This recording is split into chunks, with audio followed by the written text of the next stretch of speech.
Welcome back, family. It's your chill brother from another. And when you hear me, you already know what time it is. It's yet another episode of the Playbook Podcast. And listen, no need to quit. Y'all follow the script as always. Follow us on Spotify, Spreaker, Anchor, Google Podcasts as we look to expand our horizons where we bring the barbershop to your podcast, y'all. And listen, I'm just trying to handle my biz so I can take care of my future kids. And listen, y'all, we got another great episode of the Playbook Podcast for you. Listen, we're also on YouTube as well. The Playbook Podcast, Kyle Turner. And listen, I need y'all guys' continued support on social media, on YouTube, on Anchor, Spreaker, Spotify, Google Podcasts, wherever you find your podcast platforms. And listen, we're just trying to make this thing a little bit bigger each and every week, each and every Monday. This is where you're going to find your boy, all right? Listen, this week we're going to talk about you are what you eat.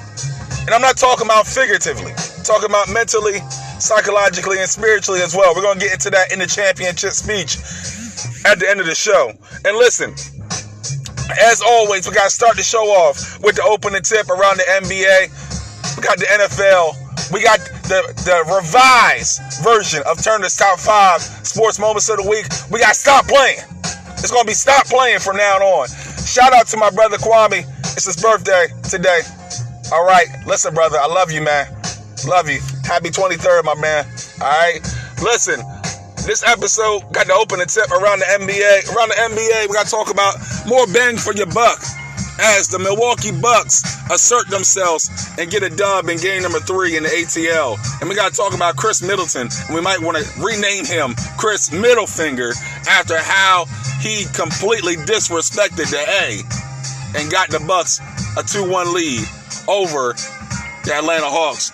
Suns grind it out and get a dub in game number 4. They're now 1 win away from the NBA Finals. Chris Paul's first possible NBA Finals appearance, and I know he's a little superstitious because he don't really fare well in these type of situations. There's always something that happens in order to keep him away from getting to the NBA championship. But the Suns look like they're primed and ready for a run at the NBA championship. Change of scenery for Ben Simmons, Dame, and Porzingis. We got some guys that could be looking to change their address. I'm going to talk about the likelihood of them actually making or changing their teams. Also, coaching vacancies getting filled up. Chauncey to the Portland Trailblazers, Carlisle to Indy, Jason Kidd back to Dallas, and Ime Udoka is in Boston. Which team is equipped for a better 2021-2022 season?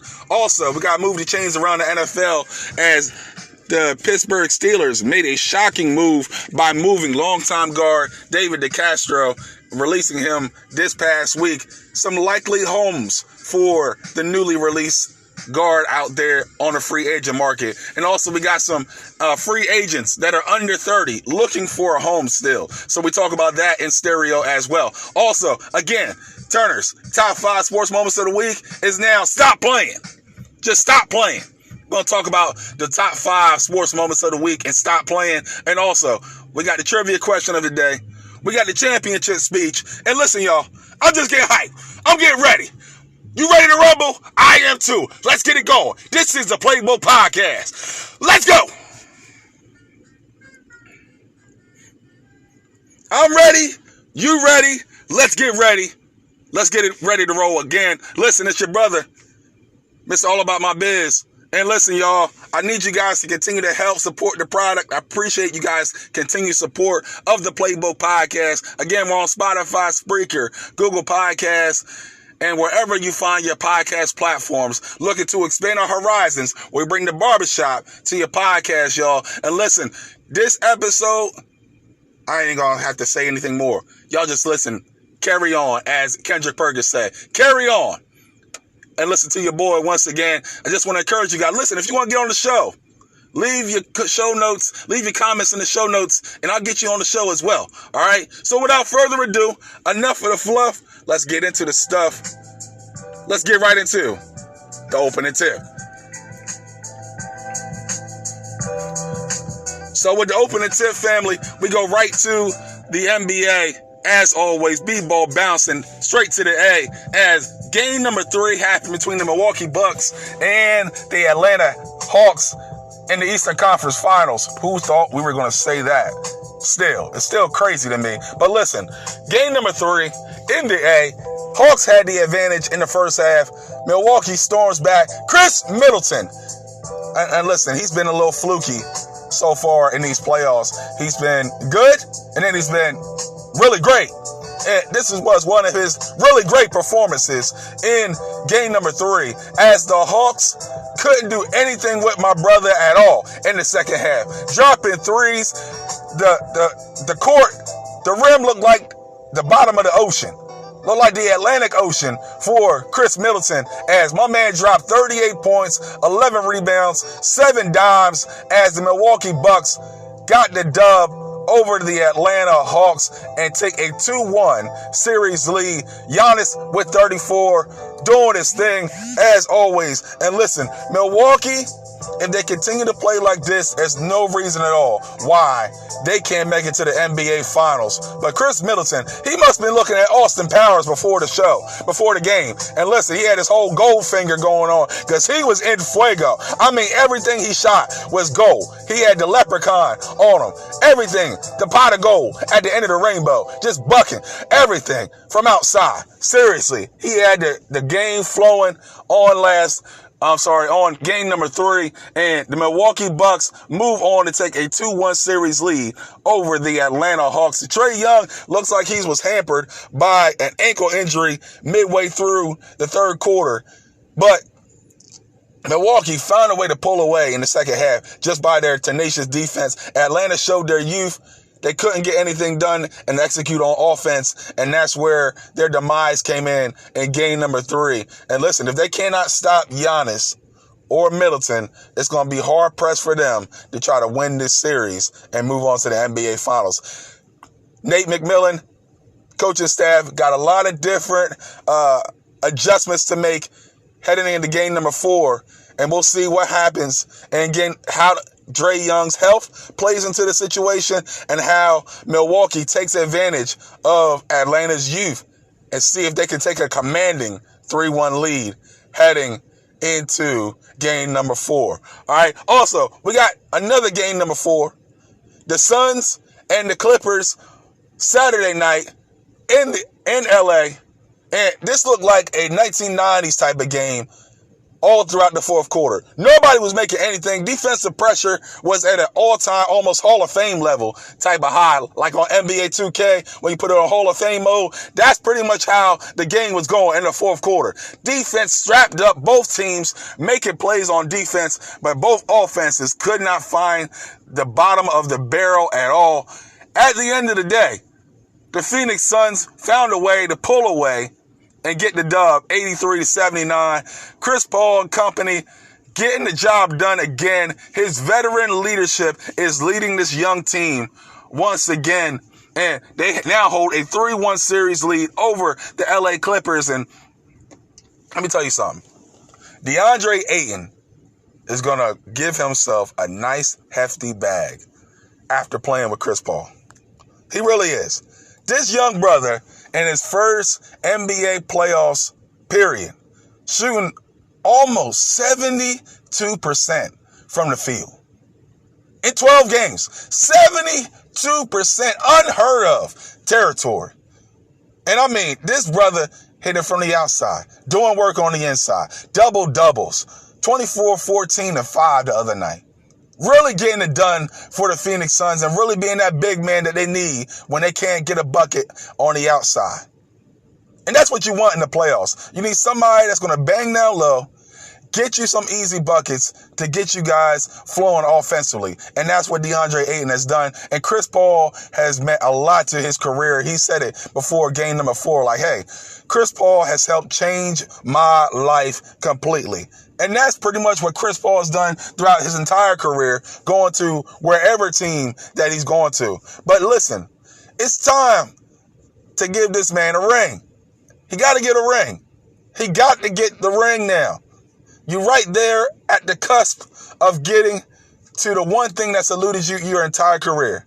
And I don't think Chris Paul is going to let this opportunity slip, especially them going back home to finish it off in game number 5. We'll see how Phoenix is able to make sure they don't give the Clippers life. As we've seen throughout the playoffs, you give them a little bit of life, they're able to try to come back and possibly win the series. All right. We got some guys looking to change of scenery around the NBA as well. And, you know, we had some rumors going on around the NBA that Dame might want out of Portland. Ben Simmons has had rumors since Game 7 against the Atlanta Hawks. And, you know, you got guys that are perennial all-stars that possibly could be changing addresses. Porzingis is out there. He's had rumors swirling around him since Dallas let go of Carlisle. We're going to talk about him a little bit later on the show. But Ben Simmons needs to leave Philly. And the best place, honestly, is a Portland, in my opinion. If Dame doesn't want to leave, the best trade asset is CJ McCollum. And I know CJ McCollum, why would you trade him? Listen, they've run their course as a tandem. And you got Anthony Simons. You got some guys that could be potentially good picks as well. I don't believe they should have traded Gary Trent to Toronto. I don't think that was a really good trade, because if you let go of Norman Powell in free agency, you pretty much traded Gary Trent for nothing but a second-round pick. And that's not a good equal trade in that type of scenario if you're Portland. All right? So Ben Simmons going to Portland makes sense to me. Dame got one of his coaches that he wanted, but there's still some circulation going on around. Like, I don't even know if I want to stay if we're not really in the championship conversation. And honestly, he has a right to be like that. Like, do I want to keep giving my all to a squad that's probably not going to make it to the championship? If I'm him, I'll kind of be in the same boat. Seriously. But we're going to have to see what type of decision Dame makes, especially after getting one of the coaches that he wanted in Chauncey Billups. Also, Porzingis is out there. Dallas is trying to feel out where his trade value is as well. And a good place to go is the Oklahoma City Thunder. Got Kemba Walker. You get another primary ball handler to help with Luka Doncic as well. So I think that's the best place to go. Still 25 years old, around the time frame that the Thunder are trying to make move for the future. Got 3,500 draft picks over the next 7 seasons. So I mean, hey, trade a couple of first-round draft picks, get Porzingis in there, see what type of, how he feels within the offense. And if he's not that good, then you see what his trade value is. Pretty simple to me. So we got some guys possibly on the move around the NBA, some perennial all-stars and some former all-stars possibly on the move around the NBA. Also, we got some coaching vacancies that have been being filled as well. Chauncey to Portland, Rick Carlisle back to Indiana, Jason Kidd's now the coach of the Dallas Mavericks, and Ime Udoka is in Boston. I feel like Boston could be better served to be better equipped for a quick turnaround. You bring back Al Horford, who's a better fit with Jason Tatum and Jaylen Brown overall. Ime Udoka has been going on around the league for a good while. Solid player. He looks like he's going to be a better coach. First coaching gig. Props to you, my man. Same thing with Chauncey. Can't be the same with Jason Kidd. But listen, I think Ime Udoka has the better equipped team that can make a quick turnaround and possibly have the Boston Celtics back in the top tier of the Eastern Conference next season.